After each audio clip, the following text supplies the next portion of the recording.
출근 시간을 갑자기 1시간 앞당겼는데 막상 현장엔 업무를 시작할 준비가 전혀 안 되어 있습니다. 네, 상상만 해도 피곤하네요. 그렇죠.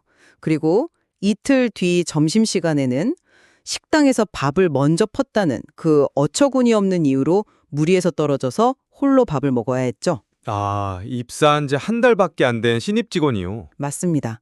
그런데 거기서 끝이 아니에요. 또 이틀 뒤에 부서에서 가장 소통을 잘하고 일찍 출근하던 동료 2명이 입사 한 달 만에 연달아 사표를 던집니다. 와, 진짜 스펙터클한 일주일이네요. 정말 지옥 같은 일주일 아닙니까? 그런데 이 끔찍한 상황 한가운데를 통과하면서 누군가는 이것을 내적 성장의 완벽한 기회라고 부릅니다.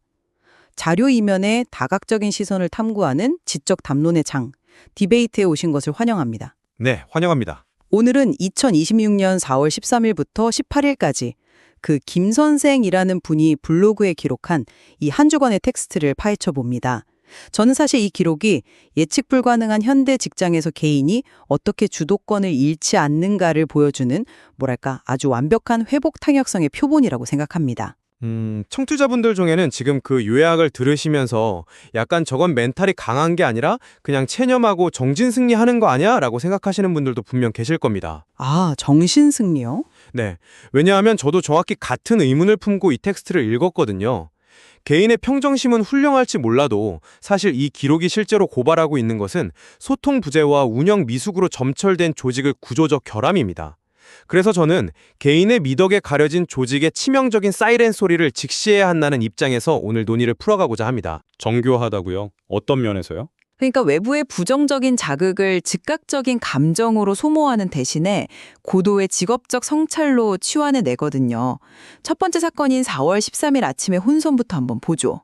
9시 출근이 8시로 땡겨졌는데 현장에 출고 물품 세팅이 하나도 안 되어 있었습니다. 네, 전날 미리 해뒀어야 하는 작업인데 말이죠. 맞아요. 보통 사람 같으면 막 불평들만을 쏟아냈겠지만 김 선생은 인생은 계획하고 또 틀어진 상황을 바로잡는 과정의 연속이다.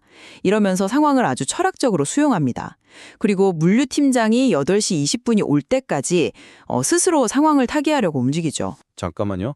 방금 말씀하신 그 철학적 수용이라는 단어가 저는 참 위험하게 들립니다. 위험하다고요? 네.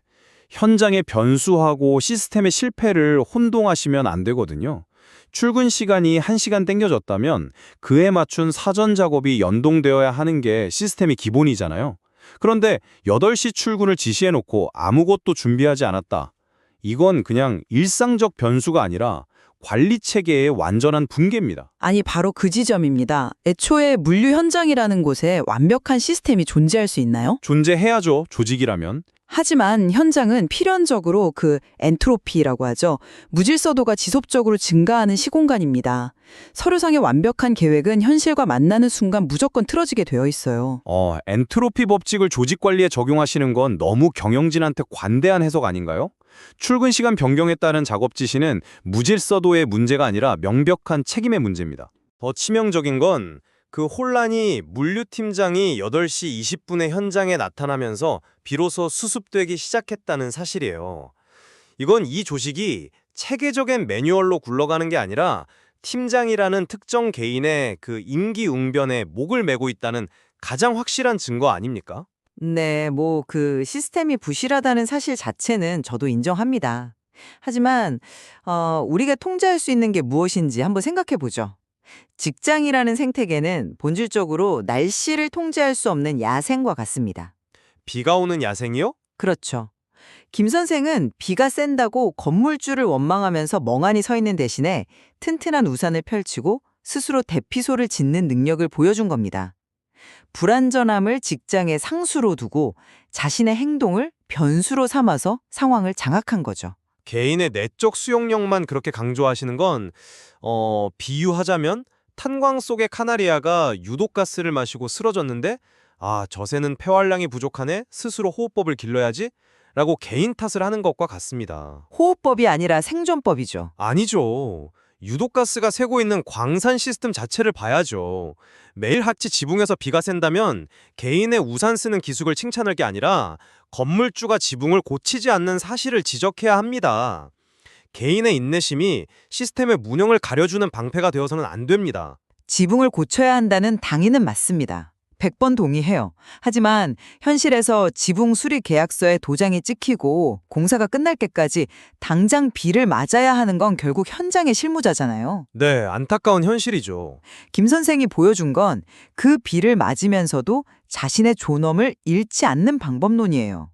그 방법론이 얼마나 탁월한지는 그 업무적 혼선이 관계의 혼선으로 넘어가는 4월 15일 점심시간 사건에서 더 명확하게 드러납니다. 아, 그 식당에서 밥을 혼자 먹게 된 사건 말씀이시군요. 맞습니다. 늘 앉던 자리에 앉았을 뿐인데 밥을 먼저 펐다는 이유 하나로 다른 팀원들이 다른 테이블로 가버려서 졸지에 혼자 남겨졌죠. 사실 직장 생활을 통틀어서 가장 감정적으로 상처받기 쉬운 이른바 관계적 고립의 순간이잖아요. 그렇죠. 입사 한 달 차면 더더욱 막막하죠. 그런데 김 선생의 반응을 보십시오. 상처받는 대신 감정을 철저히 배제합니다. 그리고 이 상황을 팀 내 자신의 영향력과 인지도를 냉정하게 객관화하는 데이터로 써버려요. 저는 그 대목을 읽으면서 솔직히 안타까움을 금할 수 없었거든요. 그건 자기 객관화가 아니라 너무 뼈아픈 고립감을 합리화하기 위한 눈물겨운 방어 기제 아닐까요? 단순한 방어 기제로 폄하하기엔 뇌과학적인 이유가 있습니다. 이게 그 심리학에서 말하는 메타인지, 그러니까 상위인지의 완벽한 발현이거든요. 메타인지요? 네. 메타인지가 훌륭하다는 건 단순히 나를 3인칭으로 본다는 뜻이 아니에요. 당황스러운 상황에 직면하면 우리의 뇌, 특히 그 변연계는 즉각적인 위협을 감지하고 투쟁 도피 반응을 일으킵니다. 막 억울해하거나 분노하게 되죠. 감정적으로 욱하게 되잖아요, 보통은. 그렇죠. 그런데 김 선생은 그 찰나의 순간에 전두엽을 개입시킵니다. 감정의 회로를 딱 끊어내고 상황을 논리적으로 분석하는데 뇌 에너지를 의도적으로 돌린 거예요. 타인에 의해 무너질 뻔한 자존감을 고도의 이성적 성찰을 통해서 스스로 지켜낸 겁니다. 와, 전두엽을 개입시켜 감정을 통제했다는 분석은 무척 날카롭고 흥미롭네요. 네, 훌륭한 심리적 대처입니다. 인정해요. 감사합니다. 하지만 왜 한 개인이 구내 식당에서 밥을 먹는 일상적인 순간에 그토록 엄청난 뇌 에너지를 소모하면서 생존 모드를 가동해야 합니까?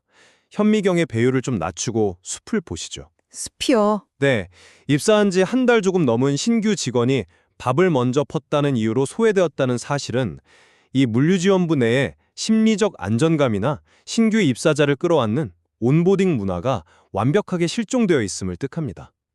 식당이라는 공간에서 조직의 파편화된 민낯이 아주 적나라하게 터져 나온 거예요. 조직의 온기가 부족했다는 건 뼈아픈 지적이긴 합니다. 하지만 그 동료들의 유치한 행동 하나하나에 다 의미를 부여하면서 상처받는 게 과연 현명할까요? 상처를 받으라는 게 아니라 조직의 파편화는 개인이 단기간에 바꿀 수 없는 구조적 문제잖아요. 김 선생은 통제 불가능한 타인의 배려 없음에 매몰되는 대신에 내 마음의 통제권, 즉 심리학에서 말하는 내적 통제 소재를 확고히 한 겁니다. 내가 통제할 수 있는 유일한 건 상황에 대한 나의 해석뿐이니까요. 내적 통제감을 유지하는 건 중요하죠. 하지만 그것이 문제의 본질을 가려버리는 부작용을 간과해선 안 됩니다. 업무적 마찰이 방치되고 그런 관계적 고립이 일상화된 척박한 토양에서는 결국 무슨 일이 벌어질까요? 무슨 일이 벌어지죠? 필연적으로 조직의 가장 소중한 자산들이 빠져나갑니다. 바로 이틀 뒤인 4월 17일에 벌어진 동료들의 연이은 퇴사 사건이 바로 그 증명이죠. 네, 한 달 사이에 2명의 동료가 회사를 떠납니다. 직장인에게 가장 큰 동요를 일으키는 사건 중 하나죠. 근데 여기서도 김 선생의 시선은 한 차원 더 높습니다. 높다고요? 네. 입사와 퇴사가 결국 종이 한 장 차이라며 만남과 헤어짐의 본질을 꿰뚫어 보거든요. 남겨진 자의 불안감에 전염되는 대신에 떠나는 이들을 향해서 성숙한 박수를 보내자고 제안합니다. 직장이라는 공간의 유한함을 인정하는 정말 철학적 달관의 경지 아닙니까? 그 성숙한 박수라는 낭만적인 표현 뒤에 숨겨진 팩트를 보셔야 합니다. 블로그 텍스트는 떠난 사람들이 누구인지 아주 구체적으로 명시하고 있어요. 일찍 출근하던 분들이었죠? 네. 아침 일찍 출근하고 직원들과 밝게 소통하던 20대에서 40대 여성들. 이게 무슨 뜻일까요? 조직 내에서 가장 관계지향적이고 업무 요역이 높았던 핵심 인재들이 입사 한 달 만에 줄줄이 사표를 던졌다는 뜻입니다. 우리는 이것을 명백한 두뇌 유출, 즉 브레인 드레인이라고 부릅니다. 근데 퇴사를 무조건 조직의 문제로만 직결시킬 수 있을까요? 개인적인 사정이 있었을 수도 있죠. 물론 그럴 수도 있죠. 하지만 특정 부서에서 가장 의사소통이 원활하고 밝았던 사람들이 동시에 견디지 못하고 나갔다는 건 그들이 마주했던 부적절한 처우나 폭력적인 업무 환경을 보여주는 강력한 지표입니다. 조직 행동론에는 사해 효과라는 개념이 있습니다. 물이 고이고 증발하면서 소금만 남는 사해처럼 이직할 능력이 있거나 건강한 기준을 가진 우수 인재들은 이런 척박한 조직을 가장 먼저 증발하듯 빠져나갑니다. 아, 능력 있는 사람들이 먼저 간다는 거군요. 그렇죠. 그리고 다른 곳으로 갈 수 없는 사람들 혹은 비합리적인 시스템에 순응하는 사람들만 바닥에 고이게 되죠. 이 심각한 인지 유출을 만남과 헤어짐의 섭리로 낭만화하면서 박수를 치는 건 썩어가는 상처를 예쁜 붕대로 가려버리는 대단히 위험한 행위입니다. 사해 효과라는 개념으로 분석하신 건 매우 예리하네요. 조직 차원에서는 분명히 뼈아픈 경고등이겠죠. 하지만 우리가 잊지 말아야 할 것은 김 선생은 경영진이 아니라 당장 내일도 이 회사로 출근해서 자신의 하루를 살아내야 하는 실무자라는 사실입니다. 실무자니까 더 문제의식을 가져야죠. 동료의 퇴사를 보면서 우리 조직은 썩었어. 우리 부서엔 희망이 없어. 라고 끝없이 절망하는 게 그 개인에게 무슨 도움이 됩니까? 절망하라는 게 아니라 현실을 직시하라는 뜻입니다. 현실을 직시하되 자신을 파괴하지 않기 위한 장치가 바로 김 선생의 태도입니다. 동료의 퇴사와 조직의 문제를 비판적으로 분석하는 그 순간 매일 출근해야 하는 스스로의 일상도 그 독성에 고스란히 노출되거든요. 김 선생은 조직의 흥망성쇠와 자신의 존재 가치 사이에 아주 두꺼운 심리적 방수층을 만들어낸 거예요. 퇴사자들이 떠난 이유는 그들의 몫으로 남겨두고 나는 나의 일상을 지킨다. 이것은 일터에서 개인이 선택할 수 있는 가장 현실적이고 지속 가능한 생존법이자 우아한 의식이라고 봅니다. 개인의 심리적 생존법으로서 그 방수층이 필요하다는 점은 저도 충분히 이해합니다. 하지만 역설적으로 생존하기 위해서 매일 아침 그런 두꺼운 심리적 방호복을 껴입고 출근해야 하는 일터라면 그 조직 자체가 이미 심각하게 오염되어 있다는 제 입장은 더욱 확고해지네요. 방호복이 아니라 마음가짐이죠. 아니죠. 구조적 독성을 시스템이 전혀 걸러주지 못하니까 개인이 모든 에너지를 쏟아부어서 철학자가 되어야만 겨우 버틸 수 있는 것 아니겠습니까? 네. 오늘 두 가지 시선이 참으로 팽팽하게 부딪혔습니다. 양측의 입장을 한번 요약해보죠. 저는 이번 텍스트를 통해서 아무리 마찰이 심하고 불완전한 환경에서도 개인이 스스로를 어떻게 지켜낼 수 있는지에 대한 완벽한 해답을 보았습니다. 해답이라. 네. 출근 시간의 혼란 앞에서는 상황을 장악하는 주도성을, 식당에서의 고립 앞에서는 전두엽을 활용한 메타인지를, 동료의 퇴사 앞에서는 내적 평안을 유지하는 심리적 방수층을 보여주었죠. 외부 상황을 어떻게 해석할 것인가를 결정하는 이런 개인의 프레임 전환은 세상 그 어떤 시스템보다 빠르고 강력한 무기입니다. 우리는 이 기록에서 일터의 거친 파도를 타넘는 단단한 내면의 항해수를 배워야 한다고 생각합니다. 네, 뛰어난 항해사가 거친 파도를 넘었다는 사실에는 논의 내내 저도 박수를 보냈습니다. 하지만 그 훌륭한 항해술 뒤에 가려진 배 구멍들을 무시해서는 안 됩니다. 배의 구멍이요? 네, 예고 없는 일정 변경과 인프라 부재, 온보딩 없이 파편화된 팀워크, 그리고 원인을 알 수 없는 핵심 인재들의 연이은 증발까지 이 모든 건 단순히 개인의 수용력으로 덮어두기엔 너무나 치명적인 조직의 구조적 경고음입니다. 뛰어난 직원의 인내심과 멘탈이 시스템의 무능과 악덕을 정당화하는 면죄부로 오용되어서는 안 된다는 것이 제 마지막 결론입니다. 참으로 흥미롭습니다. 우리는 완벽한 시스템이 작동하는 무균실 같은 직장을 꿈꾸지만 결국 현실에서는 비가 새는 지붕 아래에서 각자의 우산을 펼쳐들고 오늘 하루를 버텨내야 하는지도 모르겠습니다. 그렇죠. 하지만 명심해야 할 것은 그 우산을 쓴 채로 어떻게 저 구멍난 지붕을 고칠 것인가에 대한 고민과 요구를 멈추는 순간 우리는 결국 비에 젖게 될 거라는 사실이죠. 여러분은 어떻게 들으셨습니까? 지금 여러분이 각자의 일터에서 겪고 있는 그 불합리하고 당혹스러운 순간들은 나의 내적 성숙과 메타인지를 통해 극복해야 할 나침반일까요? 아니면 조직의 붕괴를 알리는 탄광 속 카나리아의 경고음일까요? 어느 쪽이든 참 깊은 고민을 안겨주네요. 맞습니다. 어느 쪽이든 김 선생의 치열했던 일주일의 기록은 우리에게 깊고 날카로운 질문을 남깁니다. 오늘 저희가 나눈 이 담론이 여러분이 매일 마주하는 일상을 다각도로 해독하는 작은 프리즘이 되었기를 바라며 논의는 여기서 열어둔 채로 마무리하겠습니다. 지금까지 함께해 주셔서 감사합니다.